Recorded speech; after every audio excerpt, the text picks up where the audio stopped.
I, 33 female, lost my husband Jim 13 months ago when he was just 34. Jim and I had been married for 7 years and we were raising 4 children together before his passing. Jim's son Kyle, tween, was the oldest child from his relationship with another woman. Kyle's mom was not in his life. She had been at times but was unreliable and didn't show up to parent Kyle. She'd show up sometimes to remind Jim that she still had rights. Kyle's maternal side of the family had very sporadic involvement that lessened over time, and after many arguments with us, they didn't like that I was the primary caregiver while Jim worked. At times they did their best to alienate Kyle from me. They would tell him I wasn't his real mom or I was out to take them away from him. It created problems and we ended up in court after Jim told them no more contact. At that point they were given access to Kyle once every 2 months and would often take it, but not every time.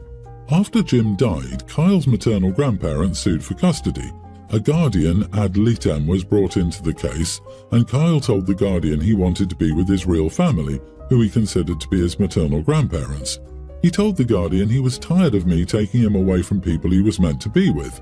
That, paired with a clean home and more money than I had, went in the grandparents' favour, and they were awarded custody.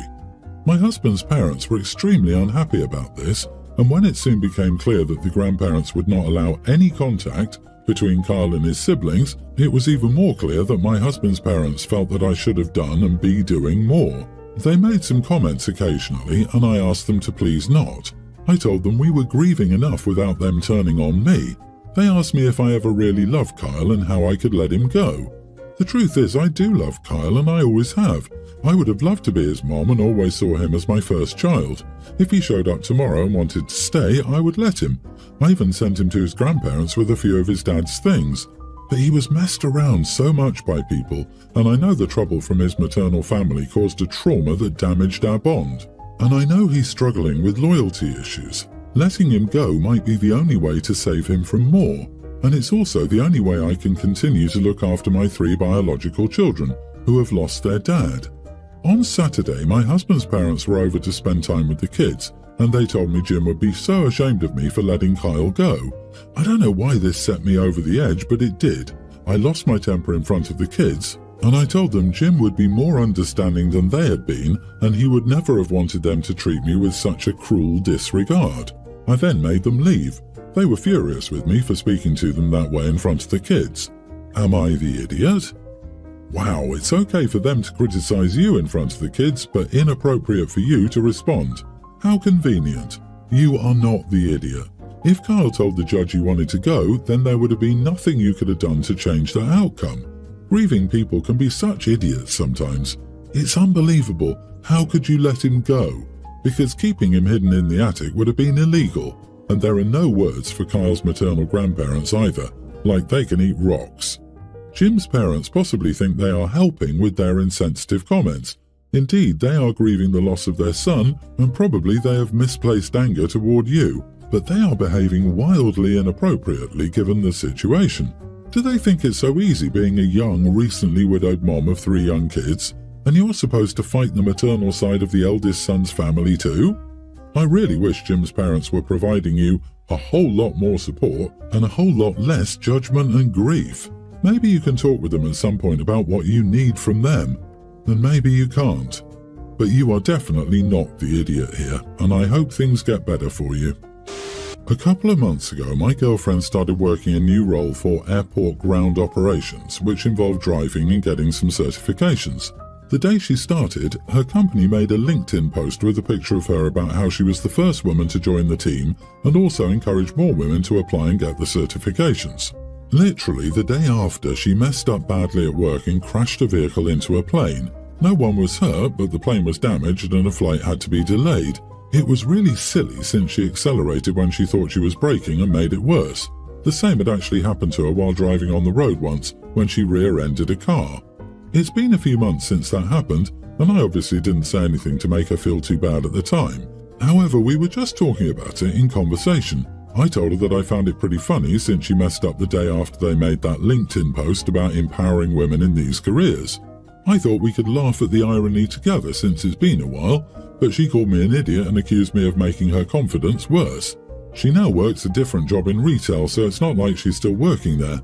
Am I the idiot for telling my girlfriend that I found her past mistake pretty funny? So, a big deal was made about her being the first woman at a particular job. She messed up badly right after, and apparently the job didn't work well at all because she's now at a new job a few months later. Sounds like it was a bad and embarrassing experience for her. And you found it pretty funny? Yep, you are the idiot.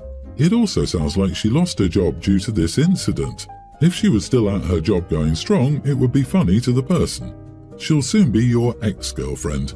Learn to read the room, dude. When someone has an experience that's embarrassing for them, they need to be the one who makes the first joke about it. And until they do, zip it. Hey honey, do you remember a couple of months ago when you embarked on a new career, were working on your certifications, and your company even used you as a path-breaking woman, and then do you remember how you messed it up? Embarrassed yourself, got fired and now have to work retail? Wouldn't it be funny if someone thought the whole thing reminds them of a misogynistic trope about female drivers? Because I do. You have obviously never asked her how she felt about this. You just decided that enough time had passed so you could laugh about it. Not the idiot, and I feel like people here are being purposely dense. You were laughing at the irony of a situation, not at her directly. It would have been funny if the role were reversed too. You weren't demeaning her or thinking that she was an incompetent woman. With that being said, it's obviously a sensitive topic for her. Let's just apologize and move on. I, 38 female, also think it's funny. If it was something I was sensitive about, I just let my boyfriend know instead of going off on him. I laughed out loud at this story. People need to get a grip. And please stop making stupid LinkedIn posts until you can go 2 days without crashing a car into a damn plane. Like, really? That stuff is funny.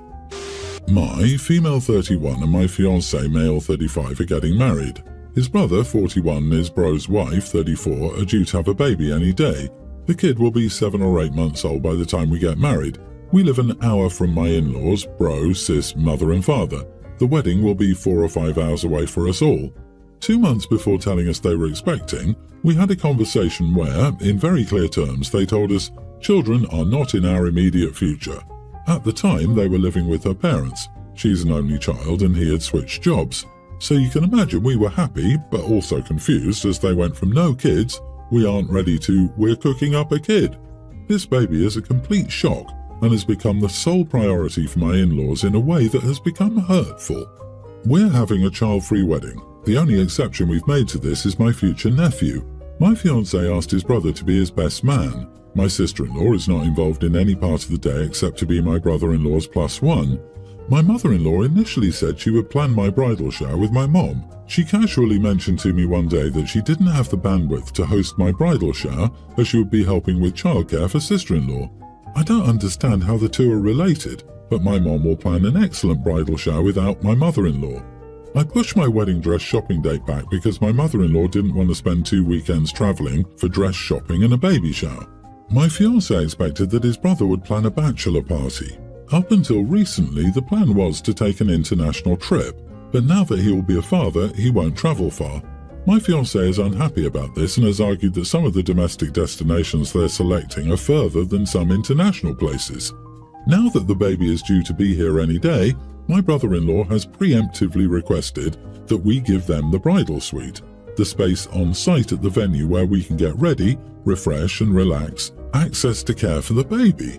We were both upset. I'm okay with having their child at my wedding because I know how attached parents can be. Still, I'm not okay with making accommodations for a child who just as easily could not be at my wedding. My sister-in-law is an only child, so we offered to invite her parents, understanding that they would stay at the Airbnb and take care of the baby. They didn't like this option even though the Airbnb is booked, and I'm not exaggerating when I say this, it's around the corner from the venue. We offered them a ceremony-only option so they could leave during the cocktail hour. They didn't like this option. It's clear that the priorities of my fiancé's family have become this child. I don't want to be resentful of this baby or my sister-in-law.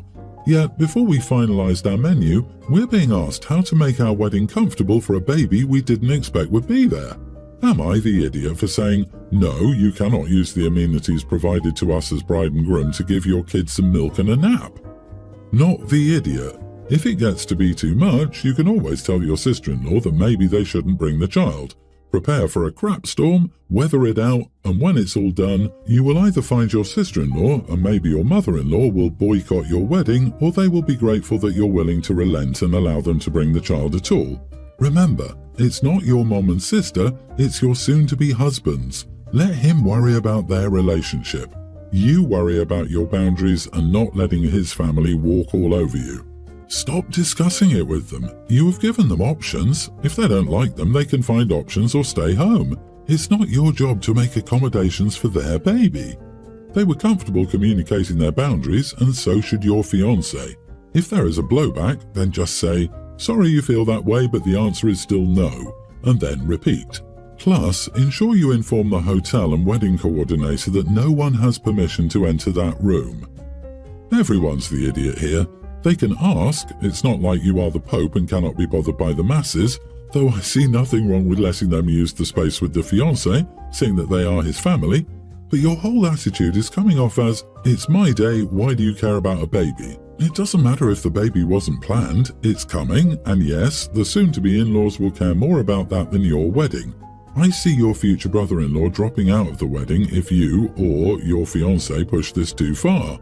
While this may be something you're okay with in the short term, it will affect the rest of your lives with this family. I'll start off by saying I, 22 male, don't like my food touching. When I have several different foods on my plate, I have them far apart because I can't stand it when one food doesn't taste the way it should. Due to this, I usually only put on my plate what I eat at the moment. For example, if I'm eating a meal that includes chicken and rice, I'll put the chicken on my plate, eat it, then put the rice on my plate and eat it. This isn't usually a problem at all except in restaurants where I just deal with it and try to push the foods apart as much as possible. My mom never liked this and always scolded me for it, but it wasn't an issue again after I moved out. That was until a few weeks ago when my girlfriend, 24, got annoyed by it. We were eating dinner and she complained that I was eating like a toddler. I didn't exactly respond and just went on with my meal. I'm usually the one making dinner and we don't see each other over lunch, so for the past few weeks, I've been making foods that are just one kind, like spaghetti, foods where you don't have several different subcategories and it's just one thing, to avoid her getting upset about how I eat again. Now she's caught on to it and is upset at me that I'd rather cook something entirely different than eat like an adult. That kind of hurt me, so I asked her why it's an issue because it doesn't affect her at all, and it's easier for me to eat this way. Now she keeps making comments about me being a man baby, and I'm considering if maybe I should just be less difficult and pull it together. None of my friends understand the situation and that it's hard for me to eat foods that are touching other foods, so I'm hoping somebody here could tell me whether I'm actually being unreasonable. Not the idiot, as long as you don't make a fuss out of it when you eat somewhere else, but the way you wrote it, you just deal with it. Why is your girlfriend making such a stink and insulting you? It's not her business to police how you eat, and insulting your partner because you don't agree with how they're eating their food is a huge no-go. I suspect other people have noticed and just said nothing because it doesn't impact them and they aren't rude. OP, you didn't mention it, but is it possible you're neurodivergent and have some sensory issues? That's kind of what this sounds like to me. In any case, your girlfriend is kind of an idiot. I don't get the big deal over how someone eats. Doesn't strike me as a problem. I'm sorry, but you are the idiot. You're not doing anything harmful on purpose. Still, many people find picky eaters annoying to hang out with because they constantly spend extra time and energy finding specific foods they agree to eat, or in your case, separating your foods. Not everyone wants to deal with a boyfriend or girlfriend who acts like that. If you want to stay with her, consider working on that, or she can start accepting you for who you are, or you can break up. My wife and I just welcomed our first and likely only child at Christmas time. My mother-in-law came to stay with us and help. She wasn't helpful at all. She constantly disagreed with how we were doing things. She did nothing around the house except help with the baby. So my wife did a bunch of housework instead of relaxing. I would get home to an exhausted wife and her mom moved off work to help. She started crying about it on social media. Some of her friends and family were joining in, saying I was unappreciative. She drives older adults around to appointments. She makes about $2,000 a month. It's not a full-time job. So I gave her $3,000 and said that we appreciate that she lost wages by helping, so that should cover it. I commented on all her posts that she'd been paid for her time and thanked everyone who reminded me that she'd lost money to help us. She's back home now and whining that she cannot see her grandbaby every day. My wife thanked me for handling it, but some people now say I was heartless for making it all about money. I can't win, but I don't think I'm the idiot like my mother-in-law is saying. Not the idiot. If she's there to help, then she's there to help, not just to hold the baby and make more work for you guys. My wife thanked me for handling it. This tells you all you need to know. Her opinion is the only one that matters. You did good. Now enjoy this time with your wife and new baby. Congratulations. Exactly. If you're staying with someone who just had a baby, the help should be cooking, cleaning, doing the laundry, and maybe watching the baby so the mom can take a nap or shower. But your primary focus should be taking care of the mother so she can take care of the baby. Your mother-in-law is an idiot. Good job, Dad.